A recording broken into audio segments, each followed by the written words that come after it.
inception of a great nation, we stood at the front lines of victory, watching keenly as the Union Jack was pulled down to pave way for the symbol of peace, love, and unity.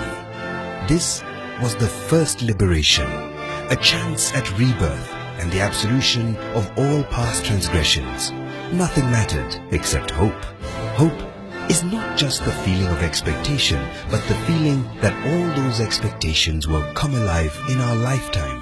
Hope is what tied us together as we danced in unity and prayed, "O God of all creation, bless this, our land and nation."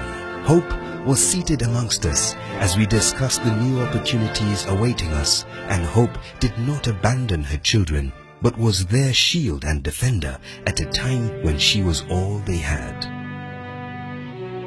Our great land flourished with promise, and the fight for independence was now a prominent story, part of a rich history that would mark the foundation of Kenya.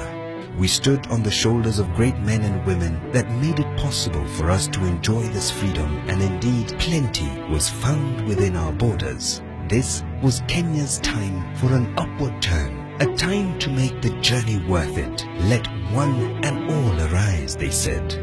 It was not to be, as the country entered a period of social stratification that led to much bigger problems that have plagued us until today. The dark days previously cast upon us were now once again hanging over our heads when we found new ways to ensure we were further divided than when our colonizers left us. An era characterized with political repression and revolutionary terror was to befall the great nation of Kenya, and many fallen heroes to go down with its tumbling walls. Draped in fear and uncertainty, we all recalled a time when we sang, "And our homeland of Kenya, heritage of splendor, firm may we stand to defend." But the joy of that song had long left the ones for who it was intended. Thrown into a whirlwind of bad governance and corruption, the country was at a standstill, with everyone seeking answers and once again looking to the promises of those early days when our country was born. The second liberation in Kenya happened when some brave leaders took it upon themselves to fight the good fight. They stood up for Kenyans who could not speak up on these matters. They fought to open the democratic space and to start the trend of demanding accountability from sitting governments. We all remember Saba Saba as a time that started this dialogue. These brave leaders suffered at the hands of power along those lonely corridors of justice that favored only but a few. Some were detained, tortured, and forced to denounce their mission, but upon release continued to fight for the freedoms we enjoy today. Freedoms we cannot take for granted. Freedoms that govern how we live our lives today and the comforts we enjoy. Freedoms that bind us together like that promise made in those early days. Today, we celebrate 54 years of self-governance and independence.